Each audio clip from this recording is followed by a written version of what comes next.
Welcome to Mother Karma. I'm so excited to teach this information because it's worked so effectively in my life, and I've seen it empower so many of my clients. I'll be sharing a 3-step process that you can use when something about your relationship with your mother triggers negative emotions.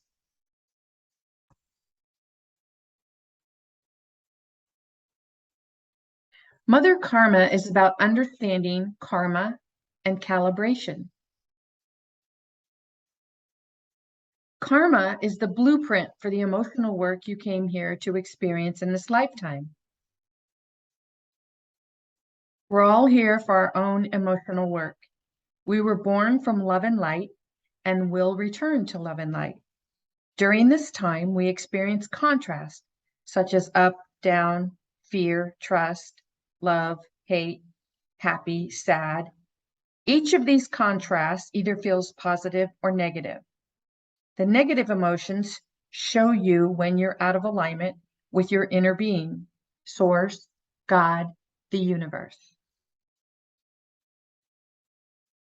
Calibration is the process of configuring an instrument to be within an acceptable range.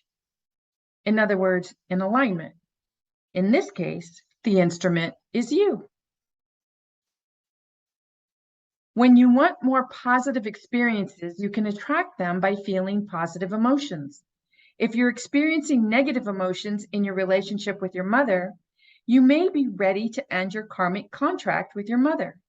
To do this, it's important to know what you're calibrating to when it comes to your relationship with your mother. In other words, are you still being triggered by the choices she makes? Do you feel a sense of obligation, guilt, frustration, annoyance? If so, you're calibrating to negative emotions, thoughts, beliefs, and experiences. And whatever you're calibrating to is what you will experience more of. To identify why you're being triggered, ask yourself this question. What is the negative situation? Now make a brief statement of what happened on a piece of paper. After you've written out the situation, answer the following question. This makes me feel. Being aware of the emotions you're feeling will tell you if you're in alignment or out of alignment with your inner being, that part of you that is pure love and light.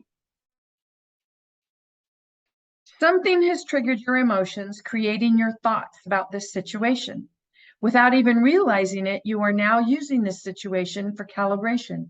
And you're calibrating by using words like frustration, anger, blame, resentment, obligation, shame, guilt, vengeance, or feeling like a victim to describe your relationship with your mother. Say these words to yourself. Think about them. How do they make you feel? However they're making you feel is how you are calibrating, where you're calibrating to. These emotions cause you to feel a negative vibration, and if you're calibrating to a negative vibration, you will attract more experiences into your life to match your vibration. In other words, you and your mother are feeding off of each other's vibrations. To better understand what it means to feed off another person's vibration, you'll want to understand the law of attraction. Whatever you're feeling, you are creating a vibration based on that feeling and emitting a frequency. This is how people and experiences are attracted to you and how you attract them. If your frequency is negative, you will attract more negative. And if your frequency is positive, you will attract more positive. It doesn't matter how often the situation you described has happened or how big a piece this experience was in your life. When you're focused on it, you're calibrating to it and away from your inner being who would never calibrate to that. When you calibrate to something negative, you're setting yourself up for mental, physical, and emotional struggle. As an example, if your original statement read, "My mother and I can't seem to be on good terms. She doesn't understand me or what I want in my life, and she's always criticizing me. I prefer to avoid being around her or talking to her as much as possible." This makes me feel guilty because she is my mother, and I know I should be more respectful. I was raised to respect my elders, and I feel resentful of her because she doesn't take any responsibility for the way things are between us.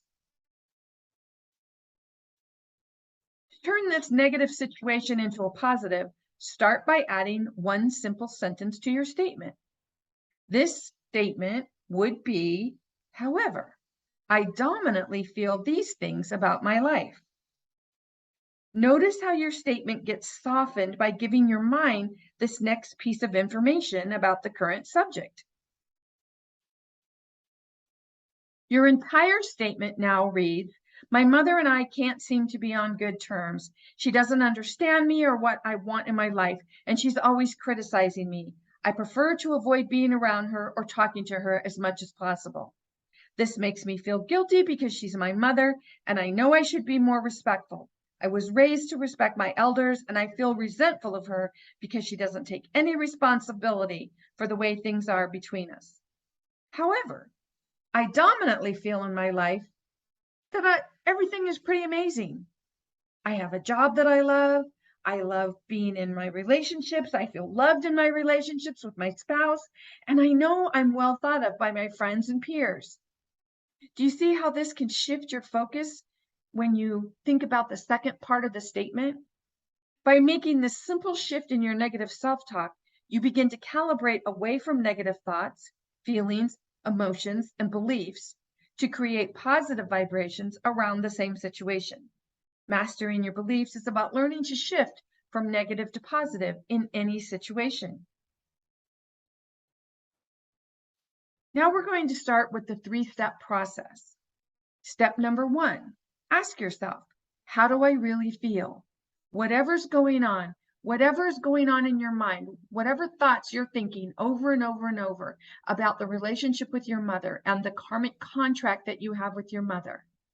What is it that you tell yourself over and over and over?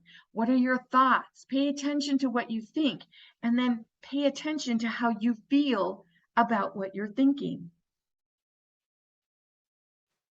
Step 2, do I really feel these negative emotions as part of my identity, or do I mostly feel the positiveness that is me? In other words, how do you identify yourself? Do you identify who you are based on how you feel around your mother? Or are you able to see yourself in a more brilliant light, in a more loving light, in a more special, wonderful, peaceful light?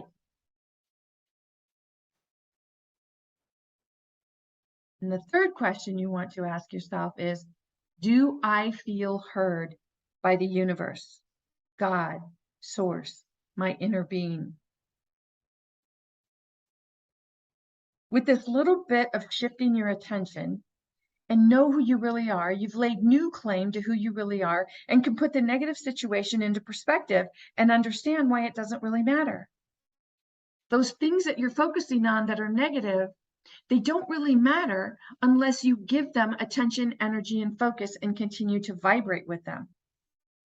You can now choose what you want to calibrate to, number 1 or number 3. When you get into the flow of answering question number 3, you tap into your inner strength to feel more empowered in your choices as you begin to live your life your way without being triggered. Now, there are 2 ways for the subconscious mind to accept new thoughts, ideas, beliefs, emotions, and feelings, through faith and through repetition. If you find yourself calibrating more towards the negative, you can be sure your faith is based in the negative outcome, experience, or subject. You can change this through repetition. Start a dialogue about how good your life is, starting with this statement, I dominantly feel these things about my life, and expound on how much you enjoy the positive aspects of your life. As you do this, your thoughts will begin to harmonize with your positive feelings, and then your thoughts will be more and more specific, allowing you to create more of what you want and less of what you don't want, because you're actually acknowledging how really good your life is. Write it down. Write the positive part of your statement in your journal every day and read it every day until you can feel it in you. You can feel that you have shifted from negative to positive. When the shift happens, you'll find yourself identifying with the positive calibration of who you are. Add your statement to the notes in your phone, and when you find yourself being triggered, read your statement out loud if possible to yourself. When you do this, it makes that situation momentarily irrelevant. It takes the negativity away. It makes it less. The negative situation that you mentioned in step 1 might come up 100 more times, but if you do this process each time, you'll find the emotional hold over you is less and less and less until it doesn't come up at all. If it's something that hurt you deeply and you can't change the subject, you've got to clean it up. The way you clean it up is by mastering your beliefs about the specifics. Otherwise, you'll just keep activating the specific feelings and emotions around the experience. This is where being trauma informed comes in, because if there's something traumatic that keeps triggering you over and over, whatever it is, if you're being triggered by it, you are being given the opportunity to heal through it. If you simply try not to think about it, the experience, if you try not to think about the experience, if you try to just put it out of your mind, if you try to just like not even let it into in your mind and you keep ignoring it, it'll keep coming up for you. So this calibration process can be very, very powerful. If you've used this 3-step method, but you're still being triggered because your hurts run deep, and no matter what you try, you can't shift the subject from negative to positive, you may be ready to work with someone who can walk this part of your journey with you. Whatever you choose to do from here, please know that it will be what's right for you. Never let anyone steal your joy, and never allow someone to force you to do something that creates feelings of negativity within you. Your feelings are your internal GPS, and you will always be on the right path when you allow your feelings to guide you. In the meantime, this is Nancy Muller, the one and only Life Sensei, saying ciao for now.